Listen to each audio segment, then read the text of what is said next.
So welcome back to Dr. Anis Ali's Mind Wellness YouTube channel.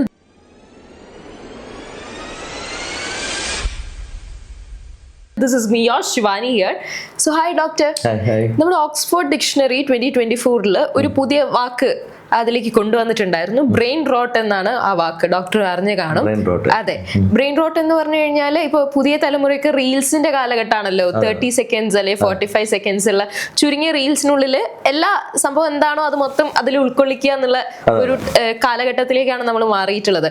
അപ്പൊ ഈ നിലവാരം കുറഞ്ഞ കണ്ടന്റുകൾ വായിക്കുകയും അല്ലെങ്കിൽ കാണുകയും ചെയ്യുന്നതിലൂടെ ഇപ്പോ നമുക്ക് നന്നായി ഉള്ളടക്കമുള്ള സിനിമകളിലെ ഉള്ളടക്കം മനസ്സിലാക്കാനുള്ള ഒരു ക്ഷമയില്ലാതായി പോവുക, അല്ലെങ്കിൽ ഫാസ്റ്റ് ഫോർവേഡ് അടിച്ചിട്ട് പെട്ടെന്ന് തന്നെ എന്താണെന്ന് അറിയാനുള്ള ഒരു ആകാംക്ഷ കാരണം എല്ലാം അതിലെ നമ്മൾ മെയിൻ എലമെന്റ്സ് ഒന്നും മനസ്സിലാക്കാതെ പെട്ടെന്ന് തന്നെ സിനിമ ഫാസ്റ്റ് ഫോർവേഡ് അടിച്ച് ക്ലൈമാക്സിലേക്ക് പോവുക. അത്തരം ഒരു സാഹചര്യത്തിലേക്കാണ് നമ്മളെ മിക്ക ആളുകളും ഇന്ന് പോയിക്കൊണ്ടിരിക്കുന്നത്. അപ്പോൾ എന്താണ് ഡോക്ടറിന്റെ വന്നിട്ടുള്ള പേഷ്യൻസിലൊക്കെ ഇതിന്റെ ഏതെങ്കിലും വശങ്ങളൊക്കെ കണ്ടിട്ടുണ്ടോ? ഇതില് ബ്രെയിൻ റോട്ട് അതൊരു മെഡിക്കൽ ഡയഗ്നോസിസ് അല്ല. അപ്പോൾ അതുകൊണ്ട് തന്നെ അത് റിവേഴ്സിബിൾ ആണ്. തിരിച്ച് നമുക്ക് മാറ്റിയെടുക്കാൻ സാധിക്കും. അത് നമ്മളെ ലൈഫ് സ്റ്റൈല് കുറച്ചൊന്ന് ചേഞ്ച് വരുത്തി കഴിഞ്ഞാൽ മാറ്റിയെടുക്കാൻ സാധിക്കും തന്നെയാണ് പറയുന്നത്. എസ്പെഷ്യലി ഈ നമുക്ക് മെയിൻലി ഇത് ടോളറൻസ് ഇല്ലായ്മയും ക്ഷമ നഷ്ടപ്പെടുന്നൊരവസ്ഥയാണ്. പിന്നെ കുറേയൊക്കെ നമ്മളെ ഈ AI ടെക്നോളജീസ് ഇപ്പോൾ നമ്മളിപ്പോൾ അറിയാം വളരെയധികം ഡെവലപ്പ് ചെയ്തൊരു കാലഘട്ടമാണ്. ഈ AI ടെക്നോളജീസ് തന്നെ പലതും നമ്മളിൽ തന്നെ അറിയാതെ നമ്മളിൽ പലതും ഡെവലപ്പ് ചെയ്യുന്നുണ്ട്. ആ ഡെവലപ്പ് ചെയ്യുന്ന ആ കപ്പാസിറ്റി അത്ര കാര്യങ്ങളൊക്കെ നമ്മൾ അതിനെങ്ങനെ പല കാര്യങ്ങളും ഫേസ് ചെയ്ത് മുന്നോട്ട് പോകുമ്പോൾ നമ്മളിൽ തന്നെ ചില കാര്യങ്ങൾ മുൻധാരണയോട് കൂടി കാണും. ഇതിപ്പോൾ എങ്ങനെയൊക്കെ ആയിരിക്കും ഈ സംഭവിക്കുന്നത്, ഇങ്ങനെ സംഭവിക്കുന്നത്. ആ സംഭവിക്കുന്നത് കാരണം നമുക്ക് അതിനിപ്പോൾ അതിൽ വലിയ കാര്യമൊന്നുമില്ല നമ്മൾ തന്നെ അങ്ങ് വിലയിരുത്തിയിട്ട് നമ്മൾ വേഗം എൻ്റെ ആക്കി തീർക്കുന്നൊരവസ്ഥയാണ്. ഇപ്പോൾ ഒരു ഫിലിം കാണുകയാണെങ്കിൽ ആ 2 മണിക്കൂർ സമയമുണ്ടല്ലോ, 2 മണിക്കൂർ എനിക്കിത് കാണും വേണം, പക്ഷേ 2 മണിക്കൂർ സമയമില്ല. അപ്പോൾ അതിനുള്ളൊരു പോസിബിലിറ്റീസ് എൻ്റെ മുമ്പിൽ ചാൻസ് കിട്ടുമ്പോൾ ഞാൻ ആ ഓപ്ഷൻ ഓപ്റ്റ് ചെയ്യാണ്. മുമ്പ് അത് കണ്ടിട്ടേ ഇറങ്ങാൻ പറ്റുള്ളൂ എന്ന് പറയുമ്പോൾ പിന്നെ എനിക്ക് ആ ഓപ്ഷൻ ഇല്ല. പക്ഷെ ഇങ്ങനെ ഒരു ഓപ്ഷൻ്റെ മുന്നിൽ കിടക്കുമ്പോൾ ഞാൻ ചിലപ്പോൾ എന്ത് ചെയ്യും, ഞാനത് ഫാസ്റ്റ് ചെയ്തിട്ട് എനിക്ക് കാണണം, ഈ സിനിമ കാണണമെന്നുണ്ട്. ഇപ്പോൾ എമ്പുരാൻ എന്ന് പറഞ്ഞ സിനിമ ഇപ്പോൾ ഇറങ്ങി, അതിൽ എന്താണ് കാണണം എനിക്ക് ഭയങ്കര ഒരു ആർത്തിയുണ്ട്. പക്ഷേ എനിക്ക് സമയമില്ല. എനിക്കൊരു മണിക്കൂർ കഴിയുമ്പോൾ തന്നെ എനിക്ക് അടുത്ത എൻഗേജ്ഡ് ആണ്. അപ്പോൾ എനിക്ക് പോകണം. അപ്പോൾ ഞാൻ എന്ത് ചെയ്യും, ഇങ്ങനെ ഒരു ഓപ്ഷൻ ഉള്ള സ്ഥിതിക്ക് ഞാനത് മാറ്റിയെടുക്കാം. ഓപ്ഷൻ ഇല്ലെങ്കിൽ ഞാൻ തിരിച്ചെടുക്കാം. അപ്പോൾ അതൊക്കെ നമ്മളൊരു മൈൻഡ് സെറ്റ് ചെയ്ത് കൊണ്ടെടുക്കുന്ന ടോളറൻസ് ആണ് ഇത്. അപ്പോൾ അതിനുള്ള പല കാര്യങ്ങളും ഉണ്ട്. നമ്മളെ ഫിസിക്കൽ എക്സസൈസ് ഇല്ലായ്മ, ഫിസിക്കൽ വീക്ക്നെസ്, നമ്മൾ സ്ക്രീൻ ടൈം കൂടുതലായിട്ട് ഉപയോഗപ്പെടുത്തുന്നത്, ഇതൊക്കെ ഇതിലേക്ക് ലീഡ് ചെയ്യുന്ന കുറേ ചെറിയ കാര്യങ്ങളാണ്. അൾട്ടിമേറ്റ്ലി ഇതിലാണ് എൻഡപ്പ് ചെയ്യുന്നത്. അതുപോലെ നമ്മളെ മെൻ്റലി നമ്മളൊരു ആക്ടിവേഷൻ ഇല്ലാതെ വെറുതെ ഇരിക്കുന്ന ആൾക്കാർക്കൊക്കെ ഇത്തരം പ്രശ്നങ്ങൾ കൂടിക്കൊണ്ടിരിക്കും. ഈ മെമ്മറി ഇമ്പയർമെൻറ്റും അതൊക്കെ ഡെഫിസിറ്റ്സ് ഉണ്ടായിക്കൊണ്ടിരിക്കും. അപ്പോൾ ആ സംഭവങ്ങളൊക്കെ നമ്മൾ കറക്റ്റ് ചെയ്ത് ന്യൂട്രീഷ്യസ് ഫുഡ്, പ്രോപ്പർ സ്ലീപ്പ്, ഇതൊക്കെ നമുക്ക് വളരെ ഇമ്പോർട്ടൻ്റ് ആയിട്ടുള്ള ഘടകങ്ങളാണ്. നമ്മൾ ഇൻഡിവിജ്വലായിട്ട് എടുക്കുമ്പോൾ നമ്മൾ അതിന് വലിയ പ്രാധാന്യം കൊടുത്തില്ലെങ്കിൽ ഇതെല്ലാം കൂടി ഒന്നിച്ച് വരുമ്പോൾ നമ്മളെ മെമ്മറിനെയും നമ്മളെ ഇൻടോളറൻസും ഒക്കെ ഇതിനൊക്കെ ഒരു കാരണം ഇതൊക്കെ ആയിരിക്കും. നമ്മൾ റിലാക്സ്ഡ് മൂഡല്ലാതെ നമ്മൾ ധൃതി പിടിച്ച് എല്ലാത്തിലും കൈകടത്തിക്കൊണ്ട് ചെയ്യുന്ന ആൾക്കാർക്ക് ഭയങ്കര ബുദ്ധിമുട്ടാണ് ചില കാര്യങ്ങൾ മേഖലയിൽ നിൽക്കാൻ. ഇപ്പോൾ ഞാൻ ഒരു ബെസ്റ്റ് എക്സാമ്പിൾ പറയാം. ഇപ്പോൾ നമുക്കൊക്കെ തന്നെ പലപ്പോഴും ഒരു ഡിസ്കംഫർട്ടായി തോന്നി, എനിക്ക് പലപ്പോഴും തോന്നിയിട്ടുണ്ട്.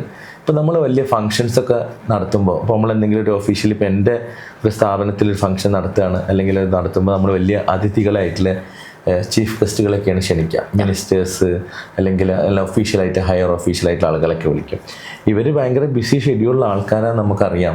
നമ്മൾ വളരെയധികം സ്ട്രഗിൾ ചെയ്തിട്ട് അതിൻ്റെ ആളുകളെയൊക്കെ കോൺടാക്ട് ചെയ്തിട്ടായിരിക്കും എല്ലാവർക്കും എല്ലാവരായിട്ടും ഇപ്പോൾ നമുക്ക് ഡയറക്റ്റ് കോൺടാക്ട് ഉണ്ടായിക്കൊള്ളുന്നില്ലല്ലോ. നമ്മൾ അങ്ങനെയൊക്കെ ഇൻഫ്ലുവൻസ് ചെയ്തിട്ടായിരിക്കും അവരെ കൊണ്ടുവരുന്നത്. അപ്പോൾ 1 മണിക്കൂർ നേരത്തെ ഒരു ചടങ്ങാണെങ്കിൽ അതിൽ ചിലപ്പോൾ അവർ എത്താൻ തന്നെ വൈകുന്നത് കാരണം ചിലപ്പോൾ നമ്മൾ ഫംഗ്ഷന് കുറേ നീണ്ടുപോകും. അത് തുടങ്ങാൻ തന്നെ ഈ തുടങ്ങിക്കഴിഞ്ഞാൽ അവർ വന്നു കഴിഞ്ഞ് ചിലപ്പോൾ 5-10 മിനിറ്റ് അവരുടെ ഒരു സ്പീച്ച് നടത്തി കഴിഞ്ഞാൽ അവരങ്ങ് സ്ഥലം വിടും. അപ്പോൾ ആ ക്രൗഡിൻ്റെ ഡിസിപ്ലിൻ തന്നെ മാറും. ശരിക്കും പറഞ്ഞാൽ ആകെ അപ്പോൾ നമ്മൾ ആലോചിക്കും ഇങ്ങനെയുള്ള സംഭവത്തിന് ഇങ്ങനത്തെ ആളുകളെ വിളിക്കാതിരിക്കുന്നതായിരിക്കും നല്ലത്. സത്യത്തിൽ അവർക്ക് ഒരു എക്സ്പ്ലനേഷൻ ഉണ്ട്, 100 പരിപാടികളുണ്ടാവും, എല്ലായിടത്തും തല കാണിക്കണം എന്നുള്ളത്. പക്ഷേ എൻ്റെയൊക്കെ ഒരു അഭിപ്രായത്തിൽ ഒരു പ്രോഗ്രാമിന് പോകുമ്പോൾ ആ പ്രോഗ്രാമിൻ്റെ ലെങ്തി ടൈം എത്രയാണെന്നൊക്കെ ഒന്ന് മനസ്സിലാക്കി അതിൽ എത്ര സമയം നമുക്ക് സ്പെൻഡ് ചെയ്യാൻ പറ്റും എന്നുള്ളത് ഇതിൻ്റെ ഓർഗനൈസേഴ്സിനെ ഒന്ന് അറിയിച്ച് കുറച്ചെങ്കിലും ആ സദസ്സ് അലങ്കോലപ്പെടുത്താതെ പോവുകയാണെങ്കിൽ ആ ഡിസിപ്ലിൻ കുറച്ചെങ്കിലും മെയിൻറ്റെയിൻ ചെയ്യാൻ കഴിയും. അപ്പോൾ ഇതൊക്കെ ഇങ്ങനെ ധൃതി പിടിച്ച് ഇതൊക്കെ നമ്മളെ മനസ്സിൽ കൊണ്ടെടുക്കുമ്പോൾ അതിൻ്റെയൊക്കെ വികാരമായിട്ട് പിന്നെ ഇങ്ങനെയുള്ള പല കാര്യങ്ങളും നമുക്ക് ഇൻടോളറൻസ് ആണ് വരിക. പലതിനും ക്ഷമിക്കാനുള്ളൊരു കപ്പാസിറ്റി ഇല്ലായ്മ, എടുത്തുചാട്ടങ്ങൾ, ഇങ്ങനെയൊക്കെയുള്ള പല ഫ്രസ്ട്രേഷൻസിൻ്റെ ഭാഗമായിട്ടൊക്കെ വരും. അപ്പോൾ ഇത് ഒരു കാരണം കൊണ്ട് മാത്രം വരുന്നതല്ല, ഇങ്ങനെ കുറേ മൾട്ടിപ്പിൾ ആയിട്ടുള്ള കാര്യം കൊണ്ട് വരുന്നതാണ്. അപ്പോൾ അതെല്ലാം റിലാക്സ് ചെയ്തിട്ട് അതിൻ്റെതായ രീതിയിൽ പോവുകയാണെങ്കിൽ ഇത്തരം പ്രശ്നങ്ങൾ നമുക്ക് ഇപ്പോൾ ഈ ബ്രെയിൻ റോട്ട് എന്നൊക്കെ നമുക്ക് അവോയ്ഡ് ചെയ്യാൻ പറ്റും. അതിനോടനുബന്ധിച്ച് വരുന്ന മെമ്മറീൻ്റെ പ്രശ്നങ്ങൾ അല്ലെങ്കിൽ കോൺസെൻട്രേഷൻ ഒക്കെ, കോൺഫിഡൻസ് ഇതൊക്കെ ലൂസാവുക, കോൺസെൻട്രേഷൻ കുറയുക, ഒരു ഇതിൽ ഉറച്ചു നിൽക്കാൻ കഴിയാതെ വരിക, അങ്ങനത്തെ കാര്യങ്ങളൊക്കെ നമുക്ക് കുറച്ചുകൂടി കറക്റ്റ് ചെയ്തെടുക്കാൻ പറ്റും. അതുപോലെ ഈ യോഗ, അതുപോലെ റെഗുലർ എക്സസൈസ് ഒക്കെ ഉണ്ടെങ്കിൽ ഡെഫിനറ്റ്ലി നമുക്ക് ഈ ഫ്രസ്ട്രേഷൻസ് ഒക്കെ കുറേ അവോയ്ഡ് ചെയ്യാനും നമുക്കൊരു ശാന്തതയൊക്കെ കിട്ടും. മുൻകാലത്തൊക്കെ നമുക്കറിയാം ഈ സന്യാസിമാരും മറ്റുള്ളവരൊക്കെ പല ഗുഹകളൊക്കെ ആയിരുന്നു, ഭയങ്കര പീസ്ഫുൾ അറ്റ്മോസ്ഫിയർ ആയിട്ടുള്ള സ്ഥലങ്ങളാണ്. അവർ ധ്യാനത്തിനിരിക്കാനൊക്കെ എടുക്കുക.